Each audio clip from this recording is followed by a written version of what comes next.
It starts with a sound. Not a scream, not a cry for help, but a voicemail.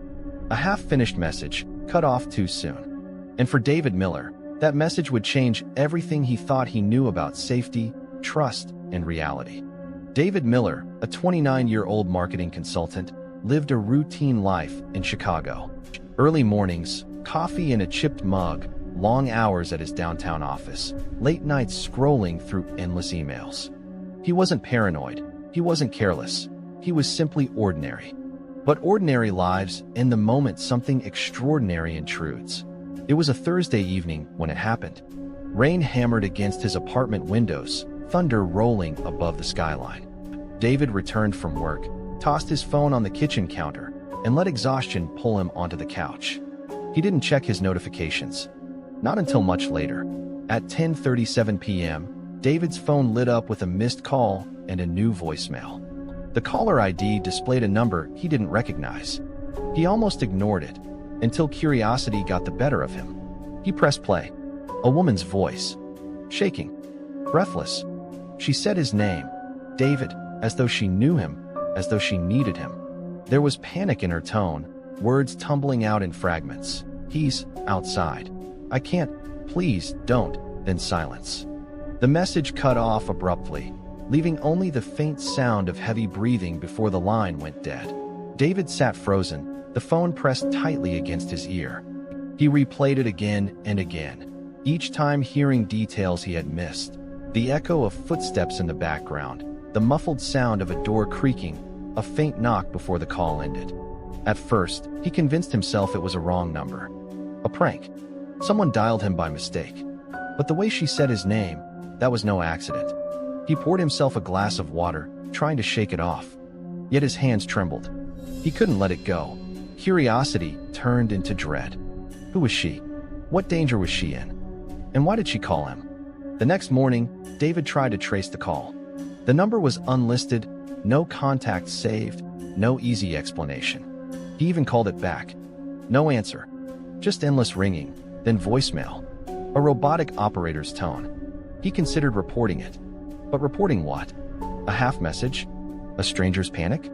He imagined walking into a police station, explaining he'd received a creepy voicemail. They'd dismiss him. Worse, they'd think he was overreacting. So he did what most people would do. He ignored it. Or tried to. But some things refused to be ignored. That night, David lay in bed, the voicemail still whispering in his mind. Sometime after midnight, he swore he heard footsteps in the hallway outside his apartment. Slow. Deliberate. He sat up, listening, heart pounding. The steps stopped right outside his door, then silence. He forced himself to check. Opening the door revealed nothing but an empty corridor. No one there. Yet, lying back down, he felt watched. As if eyes lingered in the dark, unseen but present. The next day at work, he confided in his colleague, Sarah.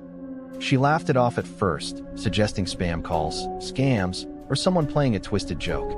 But when David played the voicemail for her, her expression shifted. She grew pale. Her voice trembled slightly as she said, "That's not a prank. Whoever she is, she's in real danger." David expected reassurance. Instead, Sarah planted a seed of fear that grew rapidly inside him. Now, ignoring it was no longer an option. That evening, David replayed the voicemail yet again. This time, he wore headphones, listening carefully. In the background, he noticed something he hadn't before, a faint train horn, low and distant.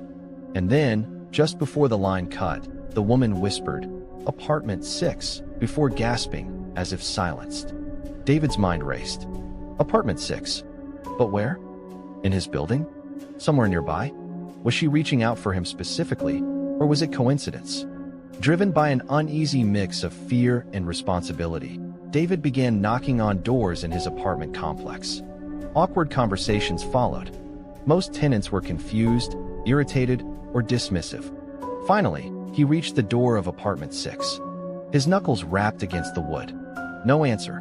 He knocked again. Still silence. He leaned closer, and that's when he heard it. A faint sound from inside. Not movement, not footsteps. Breathing. Shallow, strained, as though someone stood just on the other side of the door, listening. David whispered, "Hello? Are you okay?" But the silence grew heavier. The breathing stopped. And suddenly, the hall light above him flickered, once, twice, before going dark. He retreated, shaken, retreating into the false safety of his apartment. But that night, his phone buzzed again. Another voicemail. Same number. He pressed play with trembling hands. It was the same woman. Crying. Terrified. "David, why didn't you help me?" "He's here. I can't." The message cut off once more. David's blood ran cold. It wasn't random. It was directed at him. And the worst part? She knew he had heard. Days blurred into nights.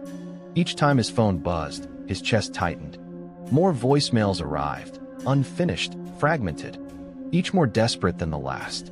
The sound of doors slamming, the scrape of footsteps, the muffled sobs of a woman fading into silence. David barely slept. He double-locked his door, covered his windows, but nothing stopped the messages. And with each one, the line between reality and paranoia dissolved. On the fifth night, David's phone rang again. Not a voicemail this time. A live call. Same unknown number. His hands shook as he answered. Static filled the line, then her voice, ragged, broken. "David, please. Look outside your window." His pulse thundered.